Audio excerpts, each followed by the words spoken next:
Like a Boss. Tiffany Haddish and Rose Byrne are lifelong best friends who've set up their own cosmetic company, Mia and Mel. Small business. They've got a co-worker, Jennifer Coolidge, and a makeup mixing whiz played by Billy Porter called Barrett.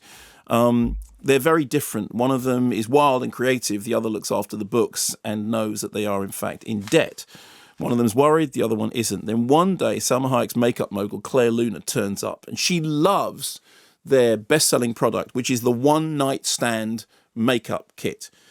And she knows that they've got problems with, they owe a tax bill or something. And she says, look, here's what I'm going to do. I'm going to pay off your outstanding debts, and I'm going to invest in your company. One of them is delighted. The other one isn't. The one that's worried about money says, look, we need to take this. The one who's actually interested in the creator says, no, hang about a minute. I don't trust this woman.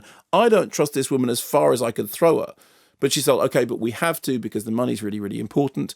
And then they have to start changing what they do. What's behind all of this is that Salma Hayek's character has discovered that if she manages to split the pair up, she then gains control of the company. With it, not really. Here's a clip. Okay, so how are we going to rebrand for Claire? What is our story? I'm a divorced pet lover. You can use mine. Sydney, love you, love your story. But I think we should just stick with our own story. You know, keep it real. We can't go back to Claire and tell her what we've come up with is for just keeping it real. We need to try something new. Let's zhuzh it up a little bit. Did you just say zhuzh? We gotta zhuzh it up. Zhuzh. Don't be so judgmental. Let's focus up. So the problem is this. There's a lot of talent on screen, and Miguel Arteta is an interesting director, made some good stuff in the past. And it starts out well, the kind of premise, chalk and cheese pair, but they're together. And then the thing is that they're into this situation whereby what this person is trying to do is to split them up. And I had this classic moment with this film, which was for about 5 minutes. I was thinking, this is going to be funny. This is going to be funny. This is going to be funny. And then it was like, oh no, it's not funny. It's just a bit. And it's, people often say we don't talk enough about writing. And we have tried more and more to credit, writers. But I do think in this particular case, it's one of the things when the problem is the writing.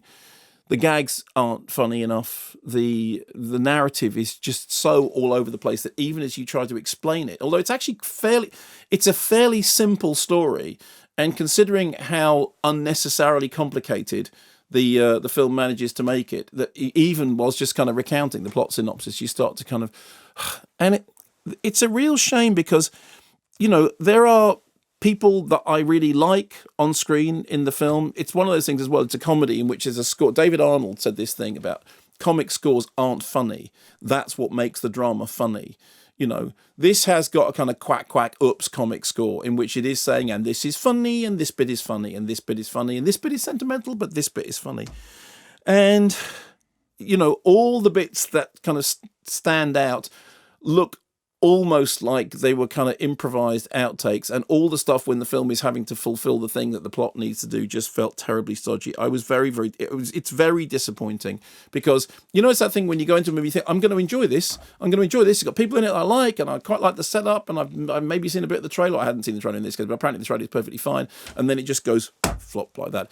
It'll do fine for 1 week, and then I think it will very, very quickly lose its mojo.